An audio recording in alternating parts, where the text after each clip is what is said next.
The anti-Semitic decision of the International Court in The Hague is a modern Dreyfus trial, and it will end the same way. 130 years ago, the French Jewish officer Alfred Dreyfus was falsely accused of treason by a biased French court. In response to these false accusations, the great French writer Émile Zola wrote his monumental essay, J'accuse.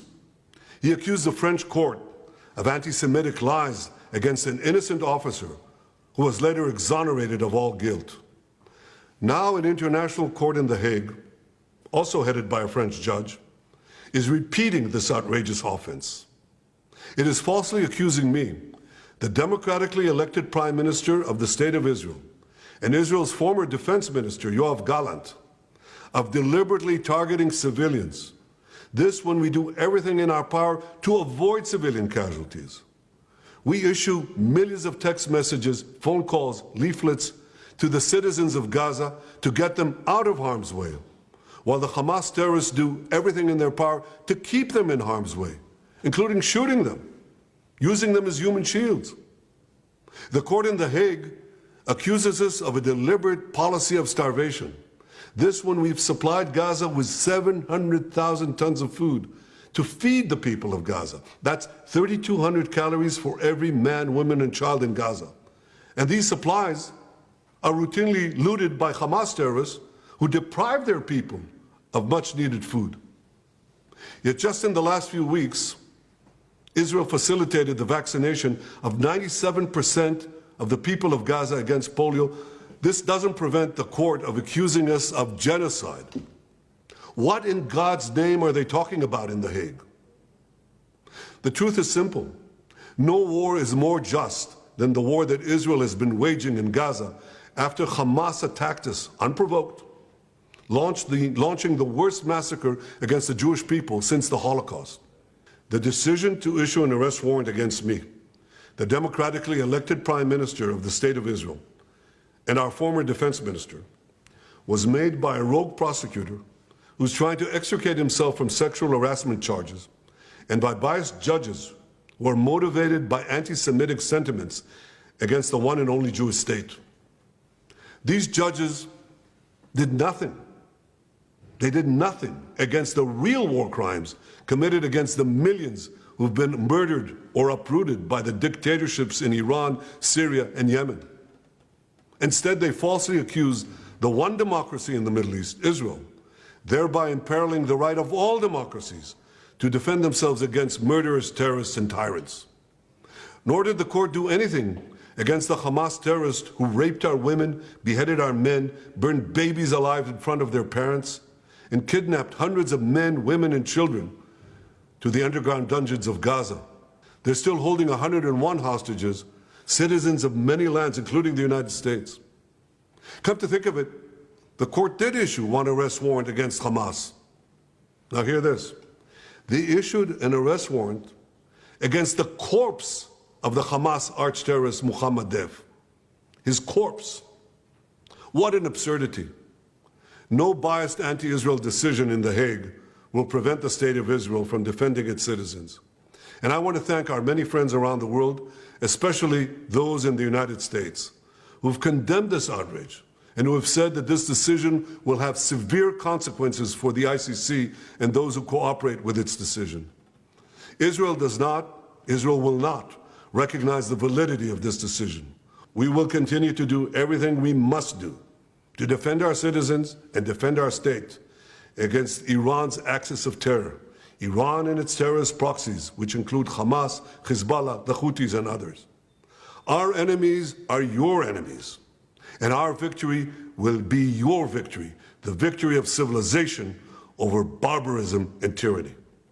Thereby turning their back on the reality, because there are people that, if dead, you can wake them up when you make some coins to, noise of coins or noise of money or crispy, noise of new Naira note. Yoruba man will wake up before they say the Igbo. But this time around, we've actually seen the tribe that have loved money, that has loved money to the detriment of their kinsmen, to the detriment of people's blood. Look at the kind of politics we are seeing this time around. Nigeria is stood down with hunger, bad governance, and bad government.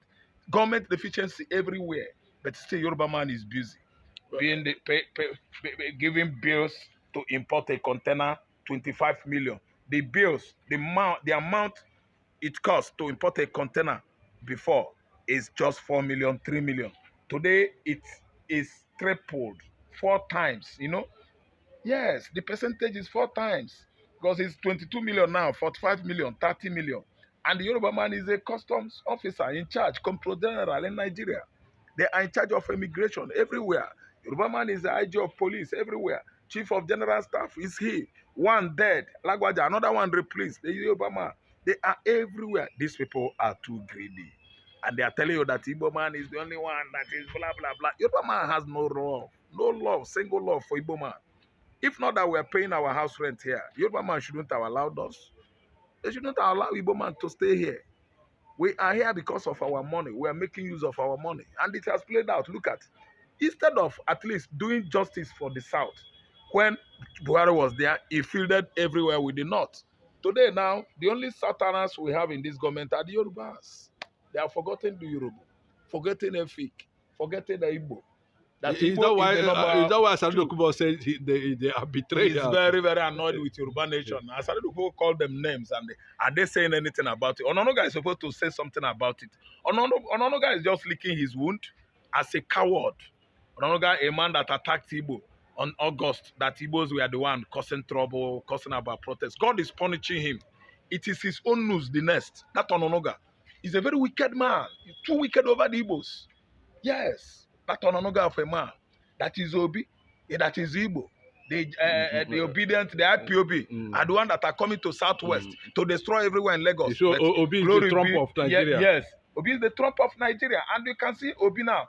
The Trump of America has resurrected. So American Trump will come to Nigeria and make sure that Nigerian Trump will take over the mantle of leadership this time around from Jagaban. Because all we have here is the kind of democracy that thrive in Africa. The Nigerian democracy is quite different, quite distinctive from American democracy. American democracy is based on a legacy laid down by George Washington in 1776. When actually they conducted the election, George Washington won based on the fact that Washington is what? The right merited person then in 1776. And today they follow that line of believing on what the man, an ideologist, a philosopher that initiated democracy on earth, actually laid down as foundation. George Washington became a president on a platter of gold, just as like what happened last week. Americans voted for their right choice. That was since 248 years ago of democracy in America. And today, it works that way. In Nigeria here, Ghana must go democracy, Ndebia democracy, ethnic bigotry, everything is within Nigerian democracy. We don't have democracy here. So shame unto you, Nigerian politicians.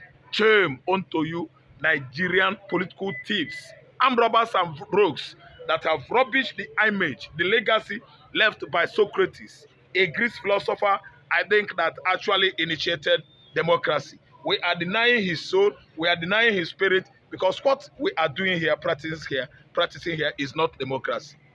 I'm telling you. Okay, finally, now, looking at, still talking about the position, of the Nigerian army on the newest emergence of another sect in the north. The northern politicians who was trying to move Sharia law through the back door recently in the National Assembly, are they actually not working together with, this Islamization armed military that are rising up on daily basis, seizing communities, seizing military positions, killing Nigerian soldiers and the rest of them, with the aim to advance further? Are you not?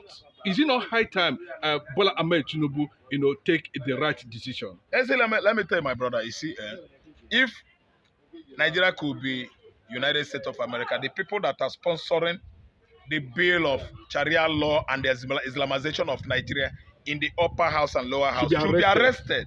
FBI should have swooped on them because they are the invitees. They are the ones that are inviting the Lukrawas, the ISWAP, the bandit and Boko Haram from Sahel Africa, Sahel countries of Western Africa. They are the one that are inviting them as their mercenaries to help them Islamize Nigeria. They have Islamization agenda in mind when Ottoman and Fodio succeeded on Islamizing the whole north in 18th century. And that same Islamization process is moving down to Atlantic Ocean. I mean southern Nigeria. You can see southwest. Southwest is down already. Southwest has been Islamized. Yes, you have large numbers of what? Muslims here. So there's no way you can say they have not gotten southwest. Yoruba man is so subtle and crafty, flexible, and so on and so and all that. And they fell before Islamization. From the axis of Kwara down to Lagos. Even Ogun State is not spared. Can you, what more of Osun State? Almost the whole Osun State. Yes. So what we are trying to say now is that it's only just Kogi, Benue, Bayelsa, River State, Edo State, Anambra, all the Igbo states, and the River State. They are the remnants, the remaining ones. And they are pushing further to make sure that everybody in Nigeria, both south and west, totally are Islamized. Are you surprised that Israeli government recently told Nigerian government that they have information of sponsors and Boko Haram sects, of both those ones that are coming and those ones about to come? They have their data, at hand, that they are trying to pass a message about the Christians in Nigeria and, of course, the Biafrans when the time comes. Yeah. I'm aware of that, and you can see it with the, victorious Trump, coming to at least to the limelight as the 47th United States president. Okay, so that's what I believe, and that Trump must actually fulfill that belief, that fight by Israel, because Israel is going to fight it out in collaboration with Donald Trump administration. Failure to stop these people, the evil axis are coming to infiltrate Western proxies, Africa. yes. They have their ideology, they have their, their belief at least to fulfill. The ideology is to Islamize the whole Africa. And the sea west is always down. Yes, look at the whole Mali. Mali is an Islamic country. Look at Senegal. Senegal is a Fulani country. What about Gambia? Gambia is a Fulani country. Then we are talking about Algeria, Libya, Morocco. All these are Islamic countries. Talk about Egypt from Northern Africa. And all these countries I just named, they are not called North Africa because in their southern region of Algeria, they are black. Southern region of Libya, they are black. And so on and so forth. Even Sudan. Sudan has been run over. Therefore, you see, Southern Sudan, they have succeeded on Islamizing Southern Sudan. The current war going on now in Sudan is an Islamization war. And they are trying to win. They are almost winning. So what I know is that America, Israel, they will never allow it to be like that because we have large numbers of Christians in Nigeria. Not even only in Southern Nigeria. In Northern Nigeria, we have larger number of Christians there than Muslims.